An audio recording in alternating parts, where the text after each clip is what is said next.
Fuck.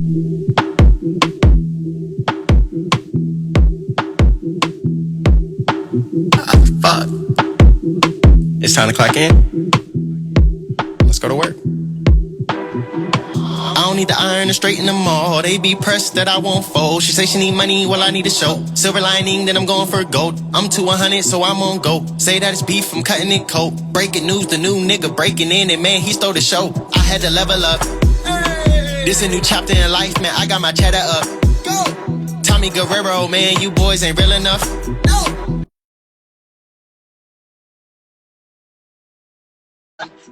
But I still got that shit by my side. Soon as niggas park, man, they gon' slide. That was simple, I got limits in life. No excuses, though I stayed on my feet. Street smart, so I never need cleats. Even when I had my back to the streets. Never pretend about who I would be. I'm good in the hood, cause nigga, I'm me. And I know you think that goalie gon' fleek. But I swear that shit is more like a leash. What's going on? More, this shit they got fleece. Couldn't hang in the deep end Caprice. And when you see me keep it short, capiche. Even when they say they see sick, I don't see these niggas cause I still see my seeds. Versace lenses, man, they say I'm a geek. I don't need the iron to straighten them all. They be pressed that I won't fold. She say she need money, well I need a show. Silver lining, then I'm going for gold. I'm to 100, so I'm on go. Say that it's beef, I'm cutting it cold. Breaking news, the new nigga breaking in, and man, he stole the show. I had to level up. This a new chapter in life, man, I got my cheddar up. Tommy Guerrero, man, you boys ain't real enough. Y'all like Eddie, Lachi to steal for petty crumbs. And I'm just like 6'1", 9. Started at 8, we're a little behind, but we're gonna keep pressing anyway. This no worries. This is our next incoming artist. I know him personally. What's his name? You might know him by J Iris. Oh boy. That's JA1RUS. Yeah, that's great. We're gonna feature him next week on the show. You know he gotta come home before he can go anywhere else. Yes, sir. I see y'all coming in. We're gonna give it a minute. But it's two sides to the coin. What is your point? I hit you back and you ignored it. Guess you busy acting foreign. Don't hit me up when I start touring. Don't be lacking cause they plotting. You get used like a socket. It's the ones claim they rocking. But it's two sides to the coin. What is your point? I hit you back and you ignored it. Guess you busy acting foreign. Don't hit me up when I start touring. Don't be lacking cause they plotting. You get used like a socket. It's the ones claim they rockin'. Now rock out. Fake friends, fake friends. I thought they'd be there until the end. Man, they slept in pajama pants. I guess when my dream works, I reel them in. Don't you hate when you got a vision and they don't see it too? Transparent, they see through. Speaking French like we who. Where was you at when I slept in the attic? So broke that I didn't have a basement. I was down, had my back to the pavement. Man, I definitely wasn't sunbathing. I was set to go back in 99 when the block was hot. I'm a fireman, but trust, boy, you get your lollipop. I used to roll with niggas, now they roll with ops. I call them roly-poly, they whole life is botched. Crying over spilled milk, pish posh. Give it to them pussies, instead of trying to kill them. Reverse fireman, 119 the building. But it's two sides to the coin. What is your point? I hit you back and you ignored it. Guess you busy acting foreign. Don't hit me up when I start touring. Don't be lacking cause they plotting. You get used like a socket. It's the ones claim they rockin'. But it's two sides to the coin. What is your point? I hit you back and you ignored it. Guess you busy acting foreign. Don't hit me up when I start touring. Don't be lacking cause they plotting. You get used like a socket. It's the ones claim they rockin'. I'm a shooting star like it's bait. No wonder she call me bae. Plus a young nigga getting cake, so she fuck with me to get cake. But I ain't wearing no cake. That must be a mistake. She had tiger stripes on her ass cheeks. I said, baby girl, they're great. Whoa, I got the master key and I got the lock. Everybody want a shot at the spot, but the spot come with shots. When you make it to the top, man, they wait on you to drop. And they praying that you flop. But it's two sides to the coin. What is your point? I hit you back and you ignored it. Always two sides to the coin. And y'all know I do not own the rights to this music. Nevertheless, come on now. You know what time it is. A good evening. Do not attempt to adjust your radio. There's nothing wrong. We have taken control as to bring you this special show. We will return it to you as soon as you are grooved. It's been a long time. I shouldn't have left you without a strong rhyme to step to. Think of how many weak shows you slept through.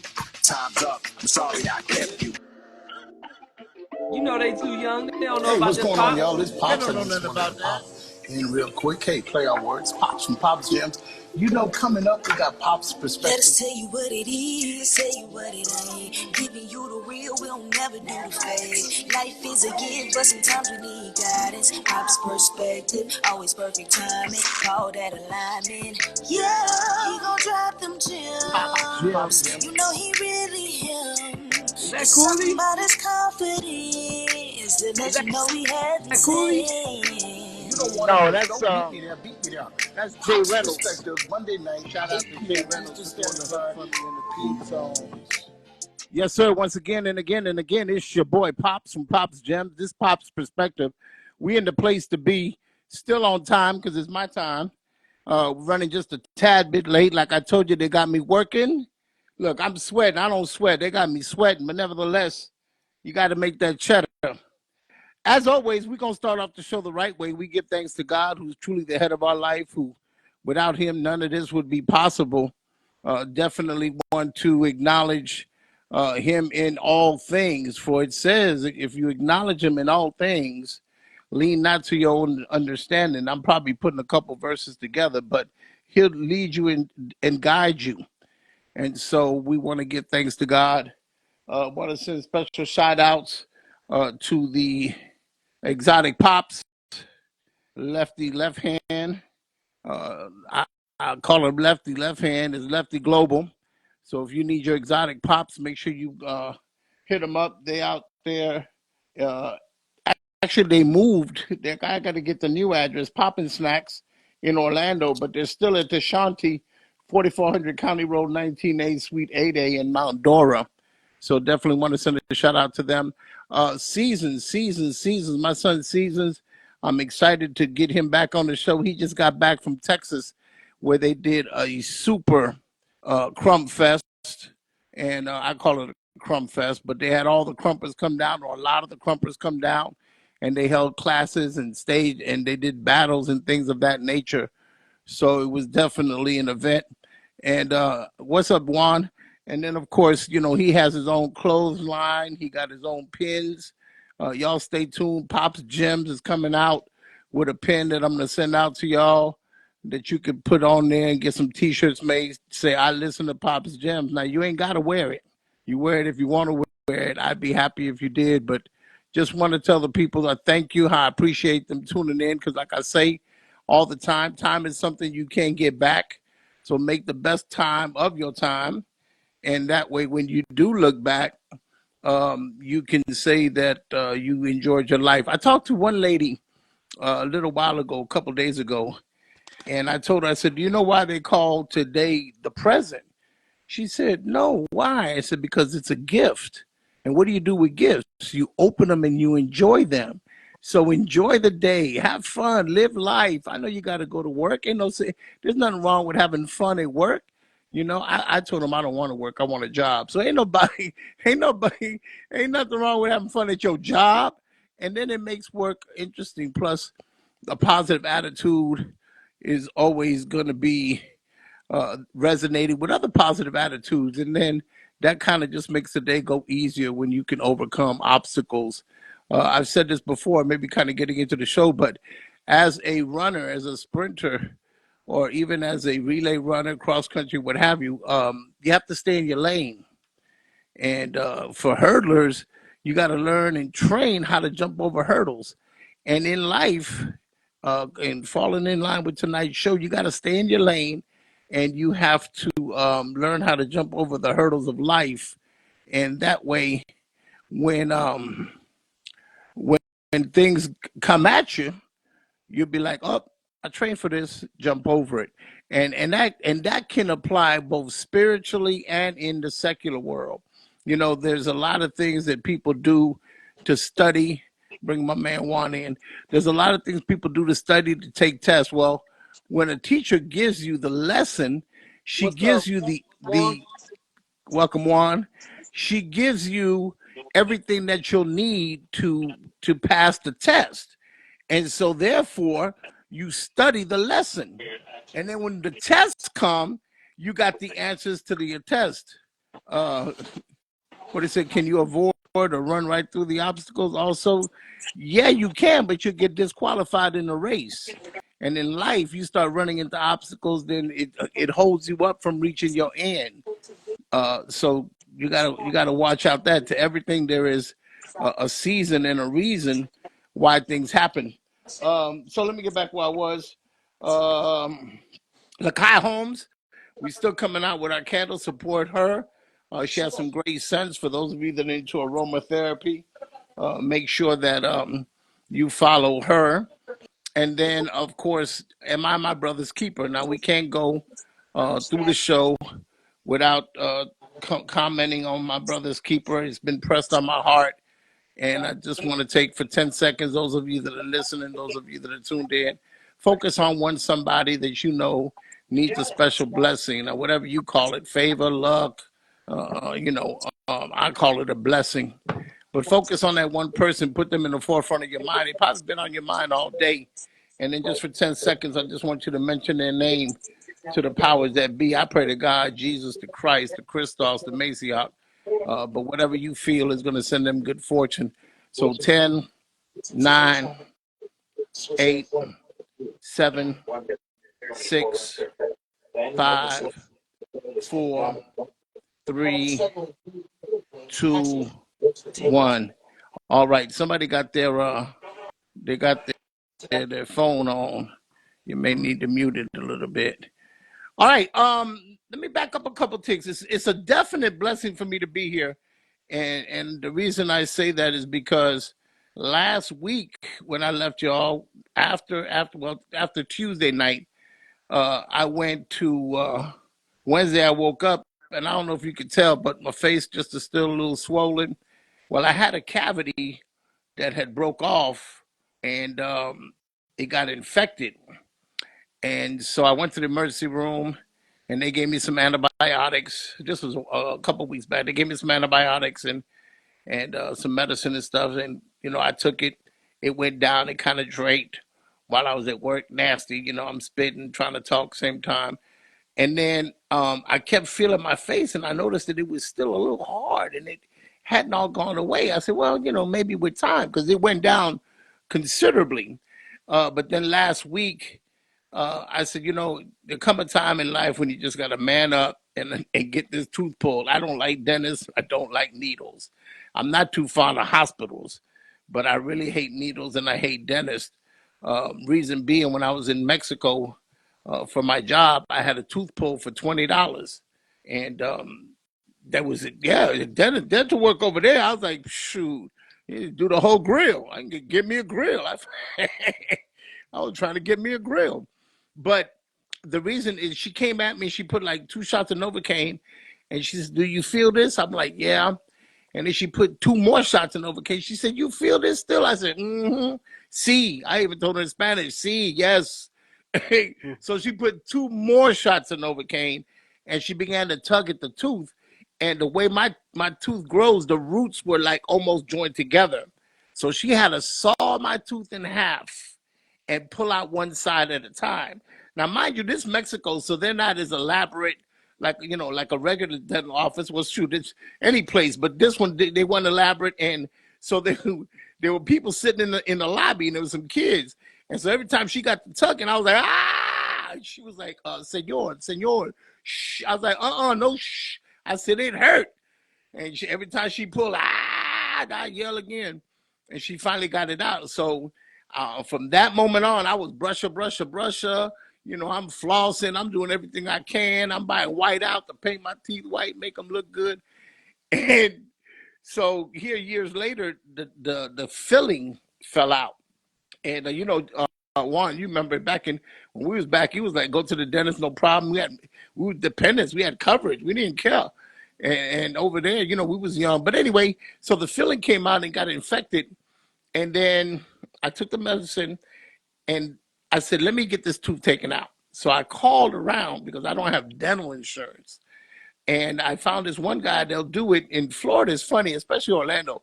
You can get almost anything done under the opposites of a tourist. They got emergency dental. If you're on vacation and you have a cavity that slipped out, we'll pull it for you. Don't, right away, walk in, enjoy your vacation. Don't let it ruin your vacation, this, that, and the other. And so I'm like, well, I ain't no tourist, but I'm sure going to take advantage of this. And so I called him, and the man said, well, come on in, we'll get it pulled. I said, well, I got an abscess and my face is swollen. He said, well, listen, if you don't get to me, go to the emergency room because that's pus. And if it gets into your bloodstream, you could die, basically. That's long story short. And so, that didn't make me feel any better. I wasn't scared. I was scared. There was a difference. And so I woke up in the morning and my face looked like I got in a fight with Mike Tyson and he hit one hit. All this was swole. I was swole up. And I was like, no, this ain't right. I said, let me go to the hospital. Went to the emergency room thinking they're going to do just like they did last time. They're going to check me out. They're going to give me some antibiotics. They're going to give me some pain meds. They're going to tell me go get the tooth pulled. I'm going to be done. Yeah, that was Wednesday morning. I got out the hospital Sunday morning. They did not allow me to leave the hospital because they needed to drain the abscess. The abscess had moved to my face. And so, with my medical history, I take blood thinners because I had blood clots in my chest before. So they was like, well, we need to check your INR. That's the level of how thick your blood is. And normal level is between 2 and 3. And the higher it is, the thinner it is. And if you get cut and your blood's real thin, you could bleed out because it doesn't coagulate. It doesn't stop bleeding. Mine was 5.5. So there was no way they was going to cut into my mouth. So I was in the hospital Wednesday, Thursday, and then Friday. The guy came in. He talked to me. He said, yeah, we're waiting for your INR. No, actually, he talked to me like Thursday or something. He said, waiting for your INR to go down, and then I'm going to go in there. And what I'm going to do is I'm going to cut and make an incision in your mouth to drain all the pus out. I said, well, can you pull the tooth while you there? And he's like, no, I don't have the thing, this, that, and the other, and my office is over here, blah, blah, blah. I was like, bro, I got some pliers in the car. While you in there, let's just make this happen. One shot, one stop shopping. So he was like, well, no, what I'm going to do is I'm going to drain it and then, give you the antibiotics so that you continue to take them and then you can go get the tooth pulled. So again, I'm scared of needles. I could take them, but just get it over with because watching them put it in and all that, I can't deal with that. So here he come in the room and I'm like, well, the nurse came in and she was bringing all this equipment and towels and stuff. And I'm like, what you doing? She said, the doctor's getting ready to come, drain your mouth. I said, he going to do it in here, in the room? She said, yeah, right there by the bedside. Where you think he was going? I said, at least to a place, somewhere else. And she goes, no. So he came in, and I'm not making fun of people. I'm just talking about his character. He's a little Chinese dude. He said, okay, Mr. Pratt, I call I drain. I said, okay. So he said, I said, well, you got to put a lot of Novocaine, doc, because, I have a low tolerance for pain, especially when it comes to my teeth. And so he took the needle that had the Novocaine, lidocaine, lidocaine, whatever it was. He pulled my cheek back and he pushed it into my cheek. And that pain alone, this is the numbing pain. That pain alone, I'm like, and before I could yell loud, it had pierced through the cheek and was draining down my throat. True, honest engine, true story. So I got the suction device in my hand. I'm sticking it in my mouth. I'm trying not to swallow this. He got the popsicle stick in my mouth. I'm like, it's not going in. It's draining. He's like, take it out. He says, this going down your mouth? I said, yeah. He said, drain it out. So I drained it out. He goes, hold on. I'll put some more. And I guess wherever he put the first hole, left a hole. Because when he made the second incision for the Novocaine and squeezed, it came out. Before I could say anything, he turned around with a needle this big. And that was the needle. And the syringe part was this big. And stuck it in my jaw. And I was yelling like a baby.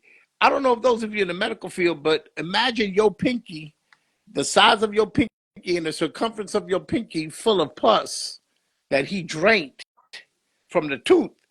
So then he looks at me and goes, you want me to get some more? And I was like, my head just started shaking. I said, well, you know what? You might as well, we here now, let's go on and get it done. So he went back in, he got a little bit more, but it's still not gone. I could feel it. And I don't know if you can see it, me talking about it. This side is a little bit low.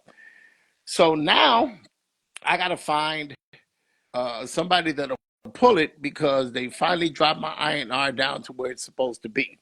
So I'm like in between a rock and a hard place. I got to get the tooth pulled, but I got to watch my blood to make sure I don't get no blood clot. So I'm telling you, um, it is crazy. So y'all pray for Pops because I almost canceled the show. I said, no, I'm going to do what I got to do because if I can go to work and talk, I definitely got to come and talk to the people and have the show. So that's how my week was. But again, thank God that he keeps me and he covers me and I'm still able to have a good attitude about it. There was even a lady in there, a nurse in there, and we was having Bible study on Saturday, and she just joined in, and she was like, "If you can praise God, and while you're in the hospital and you're hurt, that just shows something." And I'm like, "Well, look, I'm praising God that He get me up out of here. Nothing personal. I mean, let's work on that. I'll take healing for 100, Chuck. And I want that one. That's the category I wanted. So I still got to get it pulled." But nevertheless, I'm praying over it, and I'm praying that God just keep me from anything major. That Denmark. This is Phoenix. The auto dealer is Mikey, Mikkel. They talking to you in the chat there, bro. Hey, car dealer, huh? I need a new whip. Where you at? That's Okay, one of my old soldiers. What's up, Ranger? okay, okay. So anyway, that brings us to the day now.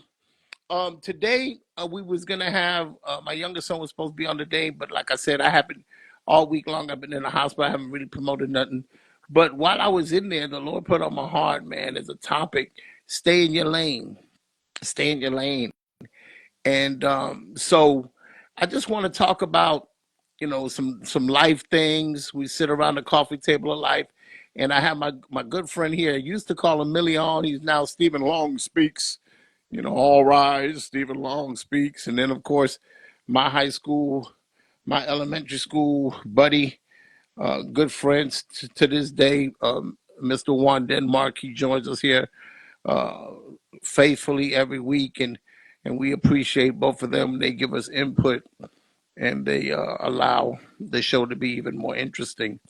So, in dealing with stay in your lane, what pressed on me is just in life, and of course in spiritual life and in everyday life. I started thinking about races, and I started thinking about you know the concept of races, and the one thing, and I'm glad Juan came on today. The one thing that I want to bring up is that I grew up in Germany, and in Germany, what they call the freeway is called the Autobahn. And Autobahn, it's kind of phonetic. And there's no speed limit per se. And so that's why in Germany you see them driving Porsche 911s, you see them driving Mercedes, all them fast cars. And matter of fact, you could be on the highway doing what 120, and the left lane is for the fast cars, the right lane is for the slower cars. And so we doing 120. Me and my dad was going from Stuttgart to Frankfurt, and we're doing 120 miles an hour. I'm thinking like we flying. All of a sudden, my dad says, "Uh-oh," like what happened? I turn around, I look back, and the lights are blinking, and that means get out the way. And so my dad moved over, and the car passed us like we were standing still, Steve. Yeah. And I said, "See, every lane has its purpose." And so I started thinking about that. And I started thinking about relay races, and I started thinking about hurdles and things of that nature. And I started thinking about life. And I'm glad that the question was asked, what if you don't jump over the hurdles, if you just run into them? See, our life is designed is somewhat of a race.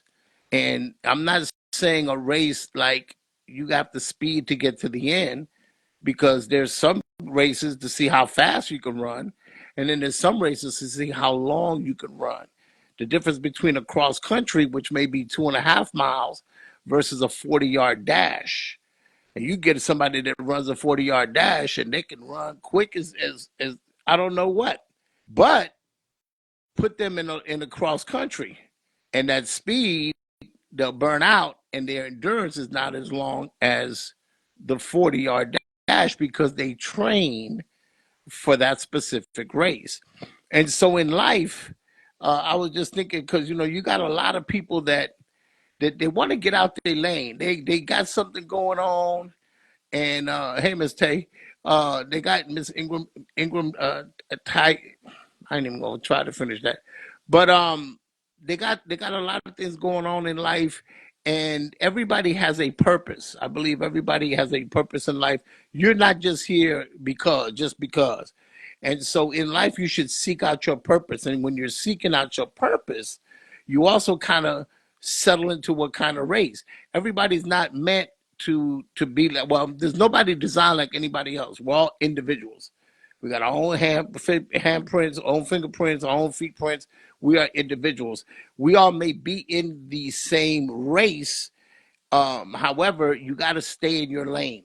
And I want to take, for example, when you're running a race in track and field, and there's various teams, each one has its own lane. That lane was designated for that team. And if you cross over into the other lane, you get a violation. And then you can endanger knocking that person over. Now both of y'all get this, or well, then you get disqualified because you was out of your lane. And so and I may ruffle some feathers, I may step on some toes, but like I say amen or ouch.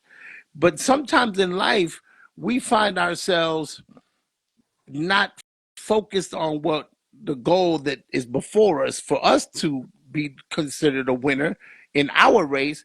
We start looking over to the other line. Now, in a relay race, a 444-man relay race, you have four legs of the race. They have the two curves and, of course, the two straights.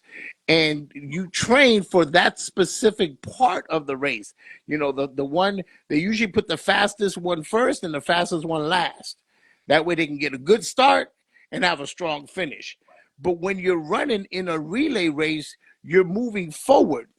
And when you get to the part where you're getting ready to hand off, the person that's running says, shoot, and you throw your hand back, and they place that baton in your hand, and you grab the baton and you go forward. You don't look back to see where they were, nothing. The connection is in the baton.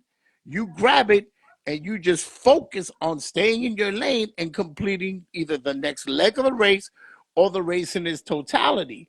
Well, too many times we want to look back. We want to look to the side. We want to look to the, ahead. We want to, lose our focus. And next thing you know, we're being passed by, or we're getting pushed out of our lane. And I'm just making that analogy when it deals with that in life. Now, in life, you have a lane to run, and you can't get focused on whether the next person, what the next person is doing. You got to stay in your lane and do what you was designed to do to complete your race. And so you'll have people, and as you're running this race, I guess this is like a precaution. You'll have people that will want to try to distract you and throw you off course.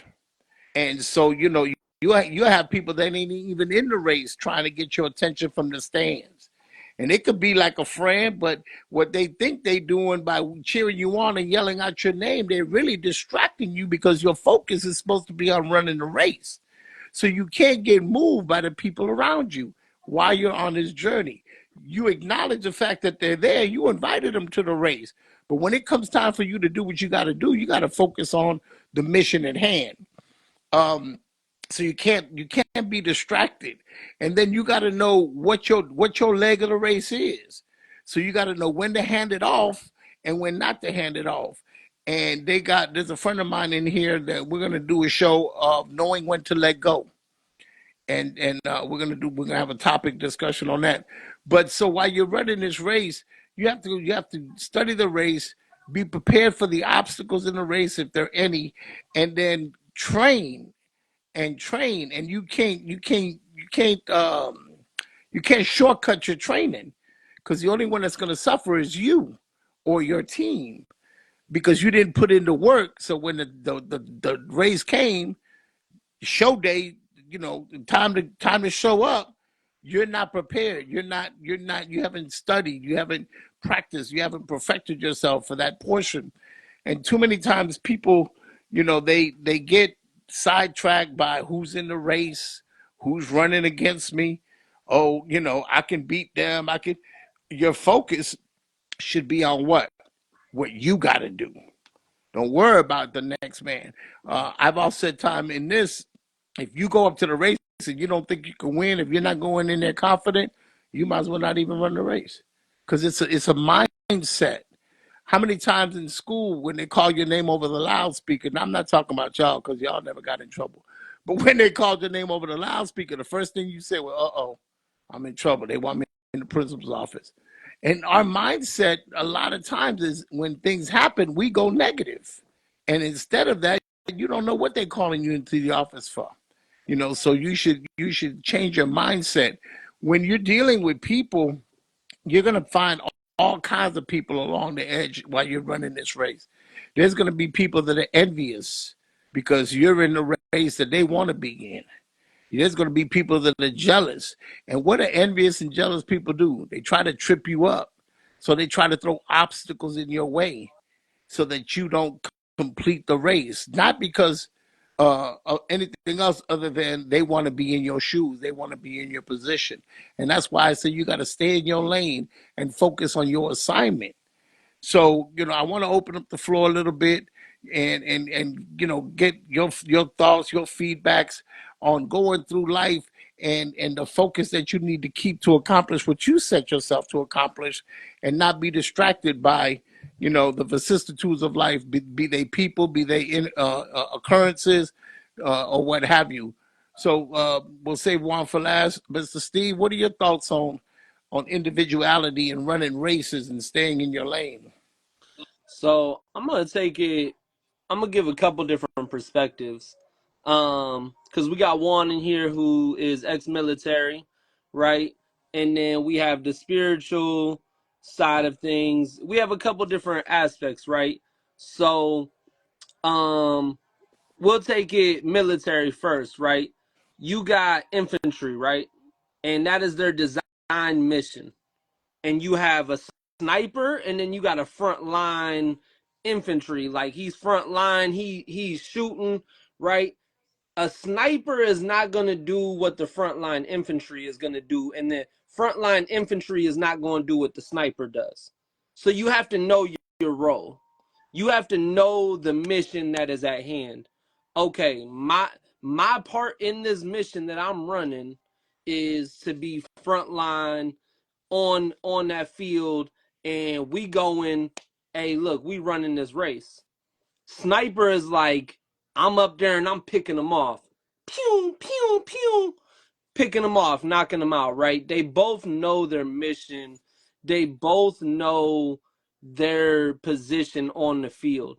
And it's important to know your position on the field, because you cannot you cannot try in the middle of a game or in the middle of a mission, you cannot try to do what you're not destined to do at that moment. You can't be an infantryman in the middle of war and be like, I'm trying to be the sniper right now. Sir, that's not going to work. I'm sorry. You need to stay where you was destined to be at, right? When you look at it from a spiritual aspect, God has placed a mission on each and every one of our hearts. God has placed a purpose on each and every one of our hearts. And sometimes we look around and we see other people and what they're doing. And when we look at other people and what they're doing, we see them having success and we're like, man, I could do that. But that's not what you were destined to do. You might be able to do that and you may be pretty good at it, but that's not what you were destined to do. You're going to find the most joy, the most peace, the most financial increase in all these things once you're seeking God and following the mission that he has at hand. And then you look at it from, let's say, a football perspective, right? You got running back who in the middle of the game decides he wants to be the quarterback and tells the quarterback, yo, I'm trying to, let me be the QB. I'll show you how to do this. No, sir, that's not what we're doing. You're the running back. You going to take this handoff and you going to run up the field and you going to juke some people out and do what you do, because that was the position that you were locked in. That's the destiny that you were locked into. And so I think as we're running our own race, as we are tracking along on our mission, as we are doing what we're supposed to be doing, right, we start to understand the mission and the purpose that is placed on our hearts, because each and every one of us are designed for something. And when I think about that, you know, a lot of times it just brings me to a place of like, okay, God, what do you have for me? I see them successful over there doing that type of business. I see them successful over there doing that job. I see them successful over there. God, yes, I want to be financially successful, but I also want to be happy with my job. Are you going to be okay if you abort mission and you do something completely different and maybe you make all this extra money, but then you're miserable in the long run? Sure, you took this job and you can do it and you're decent at it, but you're miserable. And when you come home to your wife and kids at night, you're just a complete butthole, right?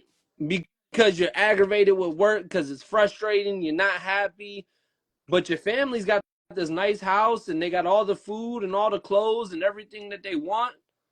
But the thing that they really want is a happy father at home, or a father who comes home and says, hey, we're going to go out and do this and we're going to go have some fun today. But because you chose to abort mission of what you were really destined to do, and you went over here because of the money and you was chasing the bag, but you wasn't chasing the purpose, and so you stepped out of your lane. And so I think about that a lot, because I used to be a hustler for a long time. I was in the streets for a lot of years, and all I did was chase paper. And don't get me wrong, I had some great times. I did a lot of fun things, and you know what I mean? I made a lot of money and things was cool.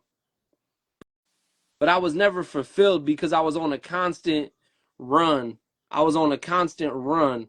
There was never no peace. I was constantly looking over my shoulder. I was constantly, sure, I was making money, but I was not doing what I was designed to do. And so there was no peace there. There was no joy there. There was nothing there for me other than money. And if you're looking at money to bring you joy and peace, it's not going to happen, because money is a number and it just keeps adding. And money and numbers, they never stop. They're infinite. Mm-hmm. So you will never find peace in that. And so I think when you talk about staying in your lane, you have to understand the mission that is at hand, because each and every one of us have a design mission for each and every one of us. God has already says it, Jeremiah 29:11, for I know the plans I have for your life, declares the Lord, plans to prosper you, not to harm you, but to give you hope in the future. And when you hit a rough patch, then you go to James 1, where it says, consider it pure joy when you face trials of many kinds, for the testing of your faith produces perseverance, so you may be complete and lacking nothing. So you're on this mission and things get hard, so now you start to consider it pure joy, because you know what, this is what you were destined for. You know that was your lane that you were supposed to be in, and so you're going to stay in that lane even when the trials and tribulation comes, because we know that the enemy is God's gonna allow the enemy to throw some distractions in there to see if we really want it as bad as we said we wanted it. Because when you say you want something, it's gonna come back, and you're gonna have to face a certain level of, is this really what you wanted? Is this really the lane you want? Go ahead, I see you. There's a lot of times people they see other people and they want what the other person has because they feel that, they see the outcome. Like they say, uh, you might look in this analogy, you're at 8.5, 9, and you see somebody that's doing something and you want to be in their shoes, as the saying goes, but they're wearing a size 11 or 12. You're not going to fit in them shoes. So therefore, you don't have what it takes to fulfill that particular issue. Or you're 8.5, 9, and you want to be in their shoes and they're 5, 6. Now you're cramped up because there's too much. You don't fit in their shoes. In life, find your purpose and don't always try to look to at the next person, because first of all, like they say, you don't know what I went through to be in the position that I'm in. You don't know how hard I trained. You don't know how hard, I studied. You don't know how much I sacrificed to be where I'm at.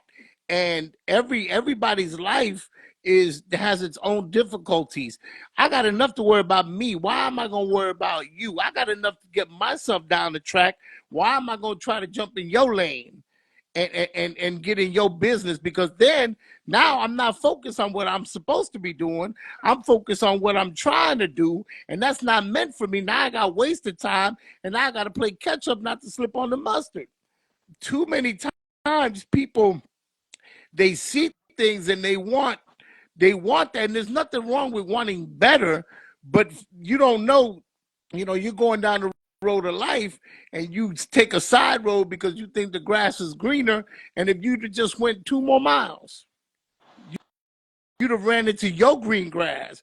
But now you off track, and it's just like in military missions. If they give you specific coordinates, it's for a reason, because you could be off 10 kilometers and find yourself right in the middle of an ambush. But because you thought that was a shorter way or a quicker way. When you plan out things in your life, you can't look to the left, to the right, and worry about what the next person's doing or try to compete with the next person, because everybody's designed for their own unique. Like you said, the sharpshooter, oh, I want to be the sharpshooter. Well, then you got to get to the back.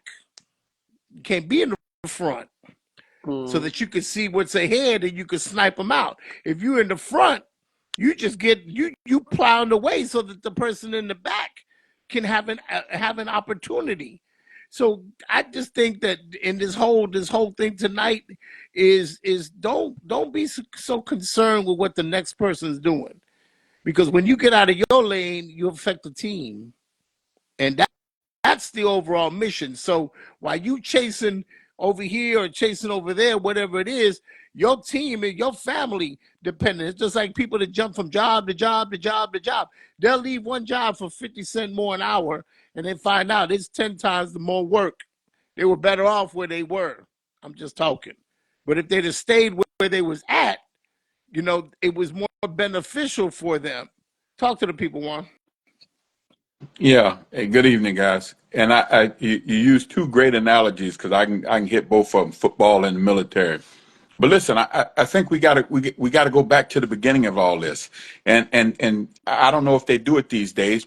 But remember when we were in elementary school, we had to write our cursive letters in between the Yes, lines. sir. We had to keep it in between the lines. And so we were being programmed, even if we didn't understand it. And programming is not a bad thing. We're being programmed to stay in between the lines. Football on the kickoff. When that ball is kicked down the center of the field, everybody has to stay in the lane. What happens if you get tunnel vision and everybody runs to the ball? No, what happens? Whoever receives the ball on the far end, he's going to go to the opposite side. So you got to stay in your lane. But I think for me, and I used to apologize for it. I've been retired. August will be 21 years, but Come on it now. it, it always comes down to something for me. Our fathers were in the military, but we didn't even. I don't even think we understood it then. But they didn't use the verbiage that we use now. But it was task and purpose. What is the task, and what is your purpose? Because when you build a team, you cannot have every individual on the team with the same strength and weaknesses. You determine who is good for this, who is good for that, and then you build a team. And we used to always say, and it's something I'm dealing with at work now on my job, because I let these young folks know this is not a career for me. This is a job. See, I had a career. And I understand the task, I understand the purpose, and I understand the direction that I should be moving in. And so when you are as a person, and really, and I heard you say you're talking about father, see, we got to understand, what is your role as a father? When you understand your role as a father, then it's easy to point out what your task is. Your task is to protect, to provide. That's it. Protect and provide. And so as a father, those are the things that you have been tasked. And of course, I don't know the Bible nearly the way you all do, but I understand something. When God created man, then he created woman to be his helpmeet. That didn't mean that I was better. It just means that we have different tasks and purpose. And so as a man, I provide this. As a woman, you provide that. And guess what we have just built? We've just built a team. We built a team. Understanding task and purpose, we've built a team. And so at our age, and Pops don't like to talk about it, but in a couple of weeks, we ain't going to be 50 nothing. Okay? Nothing. Nothing. And so that means we have more time behind us than we got in front of us. And so we continue and I appreciate these opportunities, because somebody's listening. We're getting to somebody. If we're not getting to one person, just like that old thing where the guy's walking down the beach and he's picking up shells, seashells, whatever the shells, and he's putting them back. And the person, I said, why are you doing that? Say, you can't get all of them. You ain't making a difference for all of them. I said, but I'm making a difference for that one, the one I just put back. And so I have tried to live my life with a clear understanding of task and purpose. And I've tried to pass that on to quite frankly, anybody that would listen. I don't know. I don't know what it is, and I'm still trying to understand. And I ask, on a weekly, on a daily basis, God, have your will. What is it that you want me to do? But until it is clear to me, and I believe that it is, it's to provide whatever information, whatever wisdom at my age, until someone comes along with more wisdom that I can provide for somebody. And so I think when people get confused on what their task and what their purpose is, not what other people's task and purpose, what yours is. Because sometimes, like Pops, you said, you look over and you're like, oh man, well, that's what you doing over there? Well, maybe I should get over there. Stay in your lane. That's not your task, and that's not your purpose.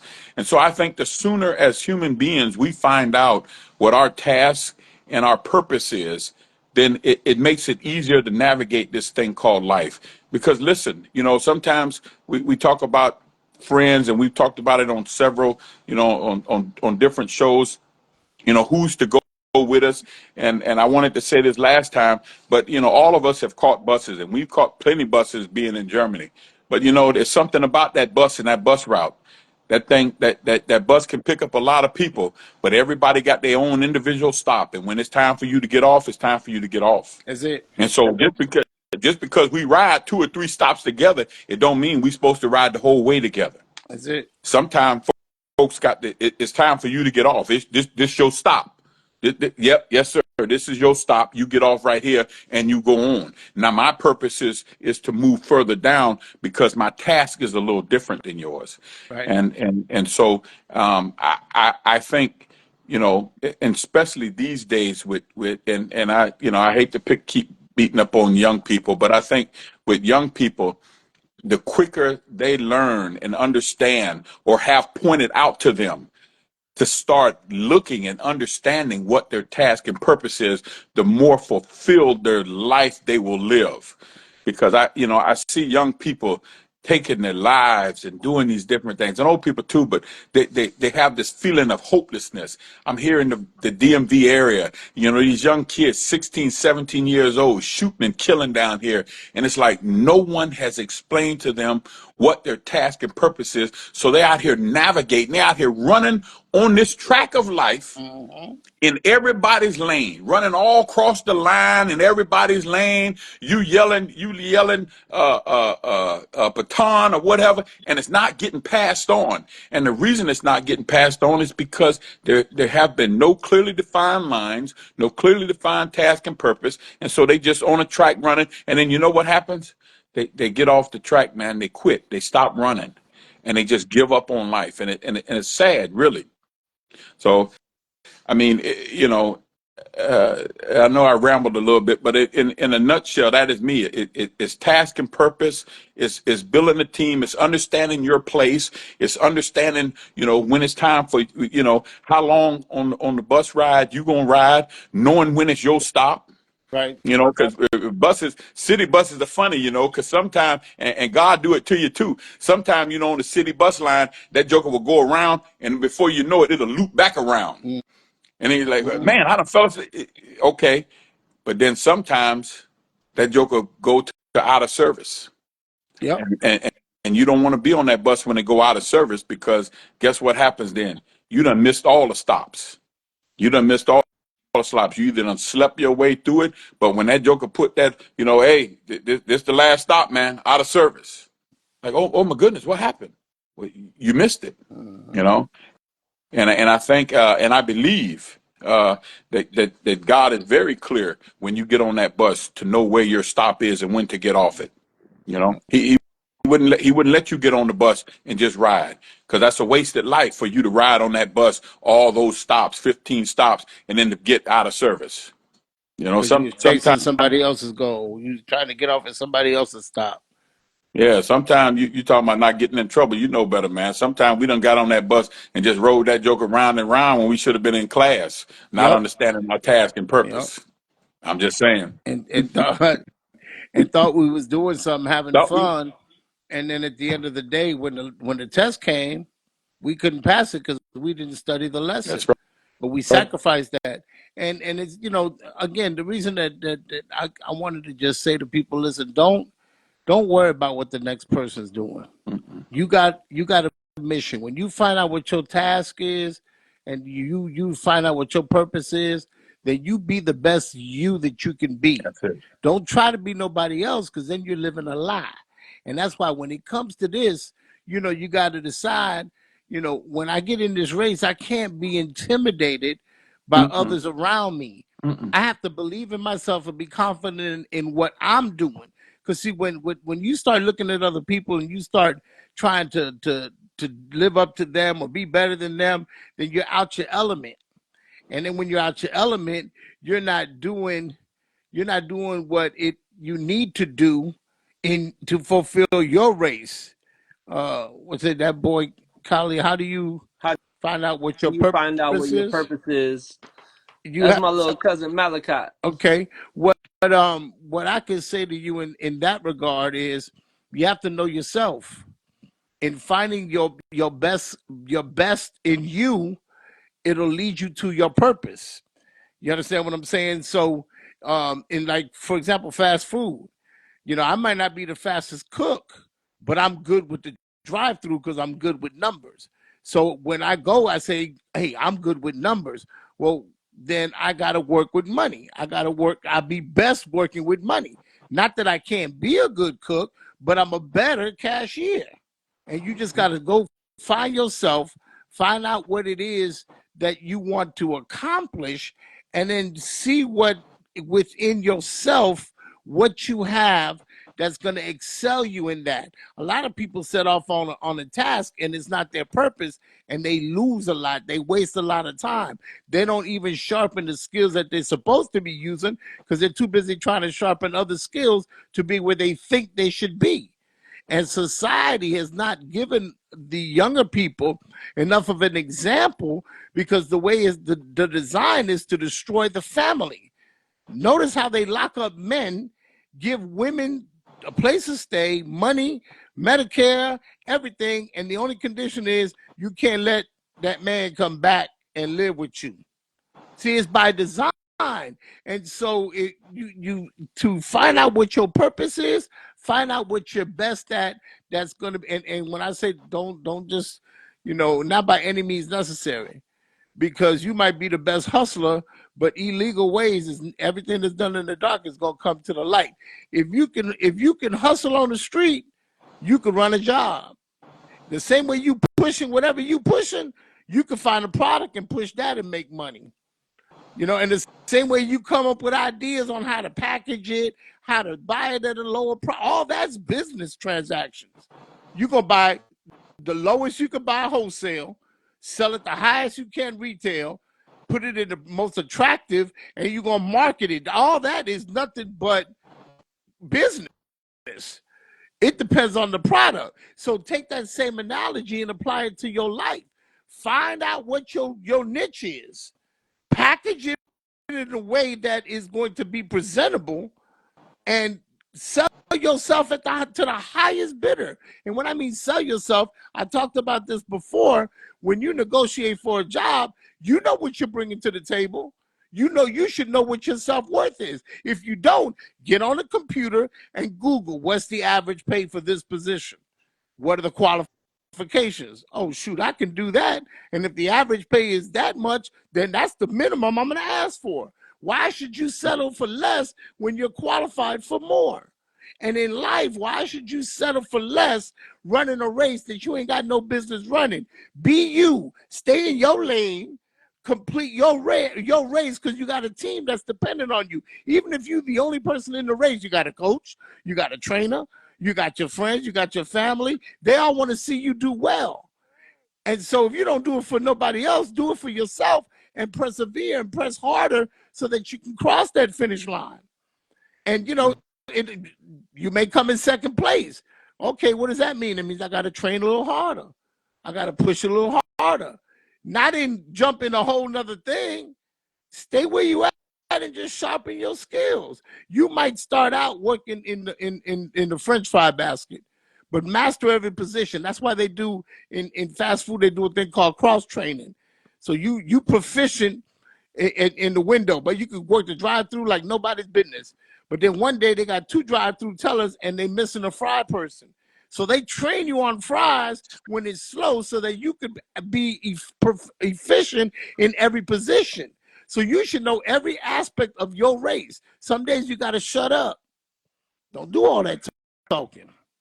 There's a time and a place for everything, and that's biblical and spiritual. You can do more listening. That's why we got 2 ears. Be slow to speak. Don't worry about what the next person is doing. Focus on what you're doing. As long as it ain't bleeding over into your race or taking out your pocket, focus on what you're doing. And don't try to be nobody else, because then you're not being you. I'm just talking. That's true. Nah, that's real. It's go ahead. I was just gonna say, God has placed gifts in each and every one of us, and once you understand your gift, once you understand what God has placed inside of you, you should take the rest of your natural born life, and you should go after that each and every day, right? Because that is your race. That is are y'all always live? Every Monday from 8 to 9, Malachi, we always live Monday nights, 8 to 9. Follow So Pops sometimes Gems, we go a Pops little bit underscore over 9 events. o'clock, but Depend on how the topic is. listen, We had some depending on what the topics went over topic 3 is. weeks. But nah, yeah, I think that's the most important thing, right? Is just like understanding that God has given all of us a gift, and don't be envious or jealous of what the next person's gift is, but understand that your gift is just as important, right? Malachi, you're a mechanic, right? So you understand the fact that the car needs each and every part to run smoothly, right? You can have the engine but no wheels and it ain't gonna roll. It ain't gonna work. You ain't going nowhere. You know what I mean? You can have the engine with no battery, but your car ain't gonna start. So understanding that your gift plays a specific part in every single aspect of the race that you're running, right? In a race, like a track race, a track meet, right? The coach is there to train you. The trainer there is to make sure that you stretched up all the way right and things like that. Each of them have to play their part. If you're doing a relay race, you know what I mean? That baton, you have to pass it off to the next person. You did your part. Now you completed your mission. Pass it off to the next person in the front and allow them to go ahead and do their part of the race. And so I think that's the biggest thing that I could say is, like, once you understand what your gift is, just allow or train yourself to be disciplined and going after it every single day, because discipline is going to be way better than motivation every single day of the week, because you can be motivated, but what do you do on those days that motivation is not there? Got You know, to yeah, have discipline.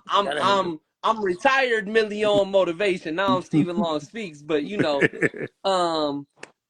million motivation, right? I can give you motivation. I can get you fired up. But what do you do on those days that motivation that I shot to you has worn off? That's when discipline comes into play. Exactly, Malachi. Discipline and consistency. Yep. Discipline and consistency are the biggest things that you need in order to succeed in your race that you are running. And you know, there's and then I'm gonna give Juan closing comments. You know, there's one thing too, when you're set in who you are and your purpose and your focus and you got discipline, it won't bother you for people to question you or to check you out. You got to remember this: people gonna watch you whether you like it or not. Some people will study you. Some people, you know, and especially you got haters. You know, they envy you. They know you sometimes better than you know yourself. They know your every move, everything, because they studying you. But on the positive side of that, when you have somebody that's been in the game a little bit longer than you, and they're in the same game as you, and they've been successful, like I told you before, there's only two things people can really teach you: what to do and what not to do.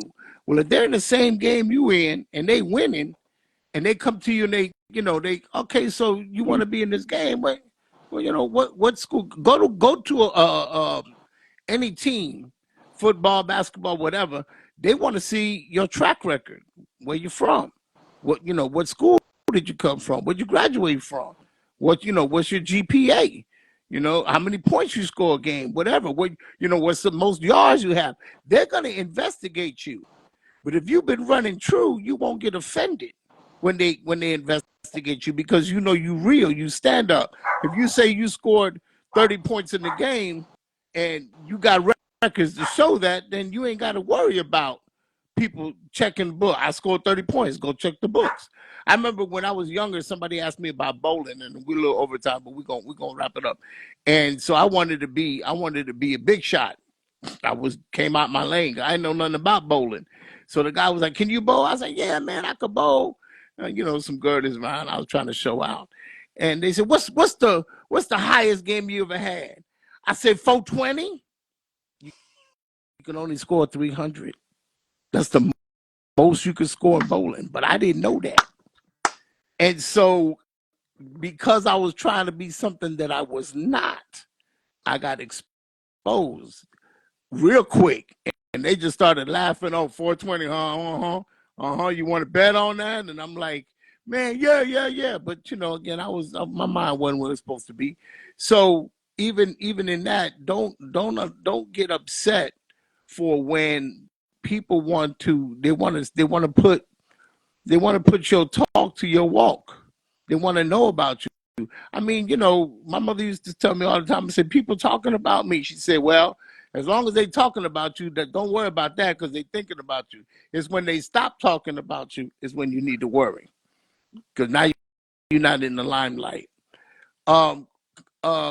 Bryce, put your question put your question in the chat. Juan, give me some closing comments. We're gonna get out of here.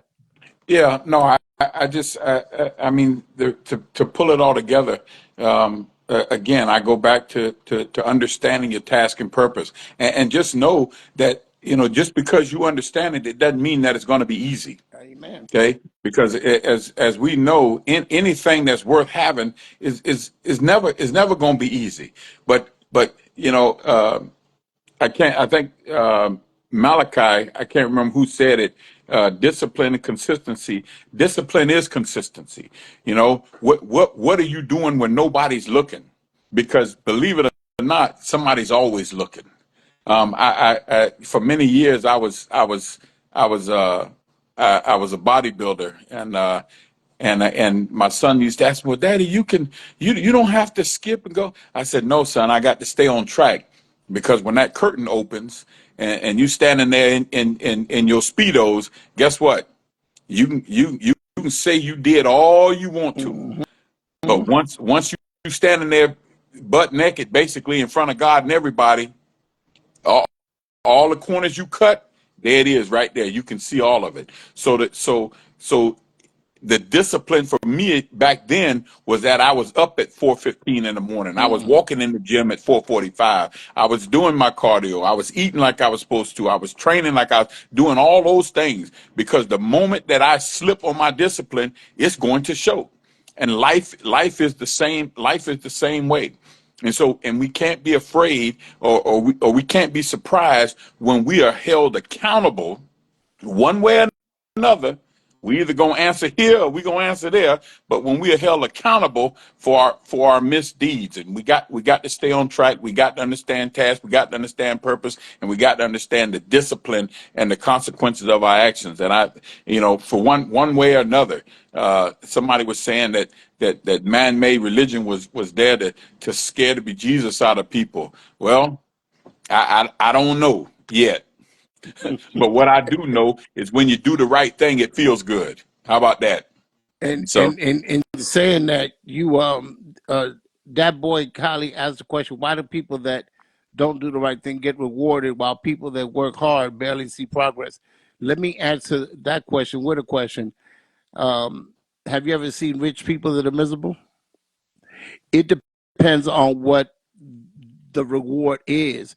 If they're doing the wrong thing, and what they feel is reward, or what you see as a reward, may not be. They may be broken up inside. They may not have no peace. You understand what I'm saying? They may hate, like Steven said, they may hate looking behind their back out in there. You wasn't, your head was on a swivel all the time. You couldn't just let your guard down.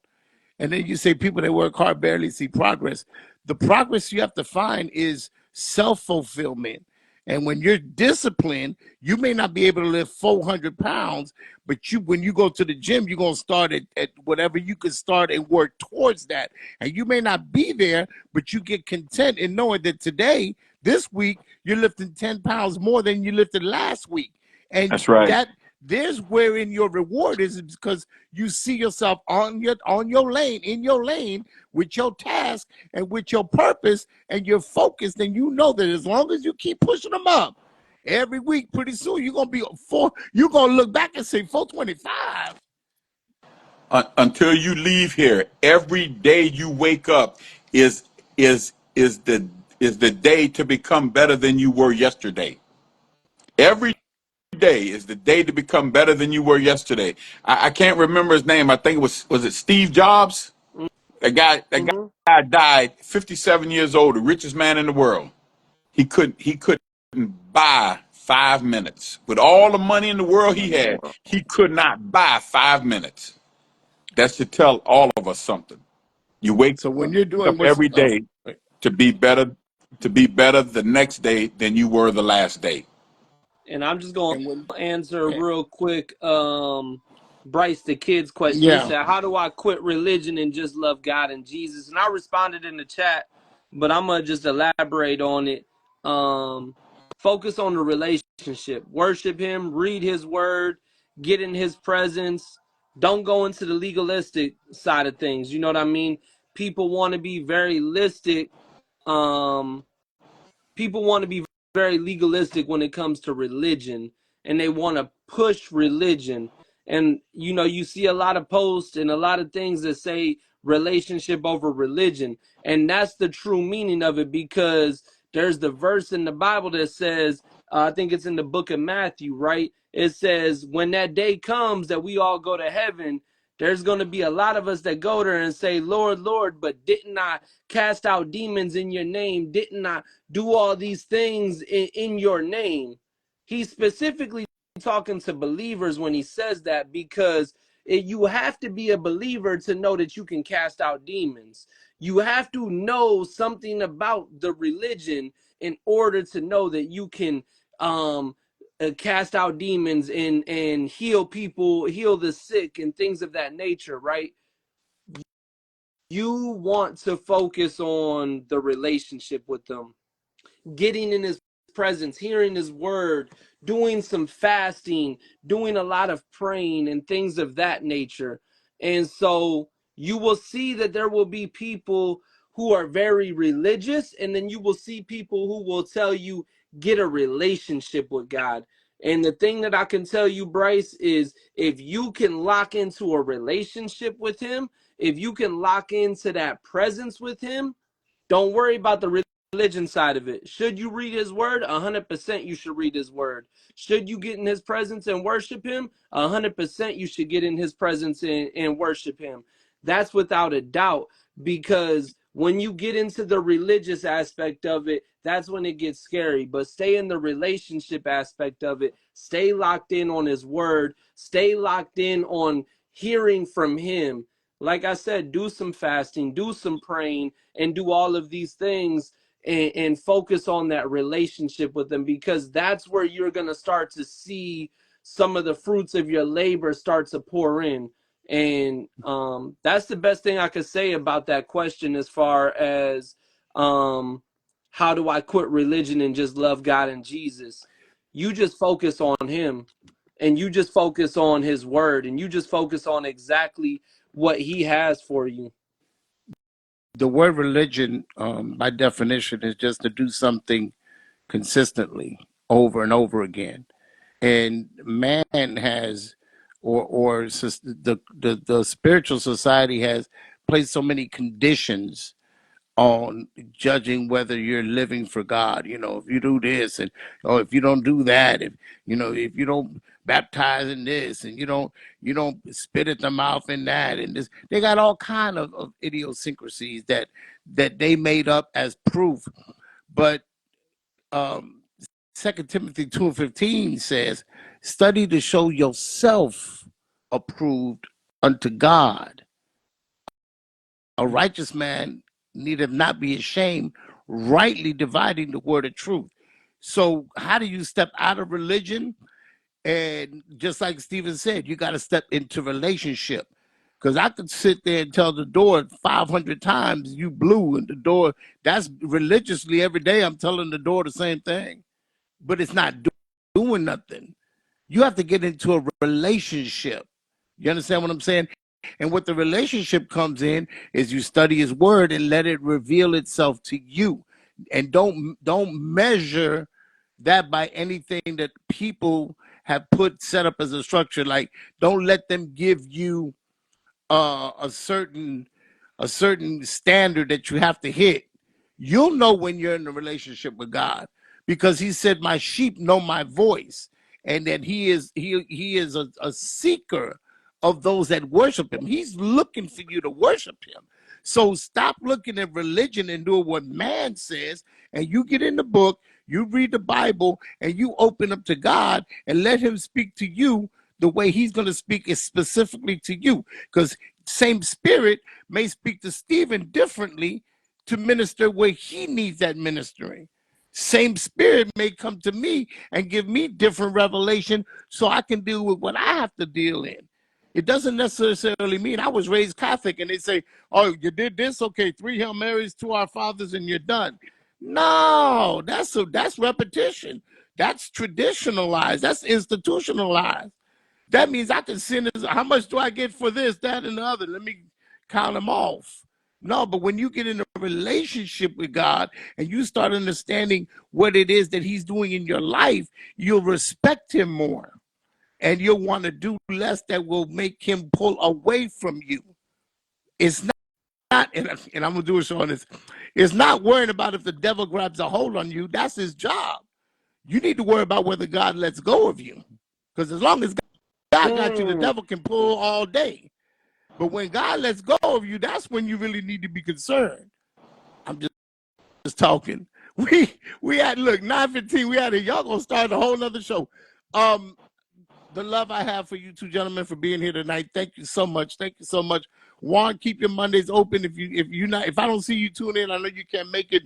But brother, you're always welcome to sit in on anyone. Stephen, now Stephen Long speaks. I gotta go and change all my contact. Can't put Millie on them. I gotta put Stephen. Can I just put short SLS? Can I just put SL? Look, Love y'all. Look, Listen. personally, you can still call me Millie, but right. Love y'all. Listen, be nice to somebody. You don't know what somebody else is going through. Give a hug to somebody. Buy somebody lunch. If you go through the drive-through, pay for the car behind you. You never know. They might be counting pennies in the ashtray. If you got it like that, bless somebody like that, because you're actually planting a seed, and one day you're not going to have enough. Somebody comes. I'm just talking. Tune in next week. We got Jay Iris, my son. We're going to talk about his musical endeavors. I love y'all. And don't forget, if you don't have purpose, and what do you say is purpose and task? Task and purpose. Task and purpose, and discipline and consistency. Those four. Task and purpose. Don't just do something for the sake of doing it. And if you're going to do it right and do it all the time. That way, when they look at your track record, they can't find nothing wrong with you. This Pops Perspective, Pops Jam. Thanks for tuning in. See you next week. Love y'all. Peace and love y'all. y'all. Peace. All right.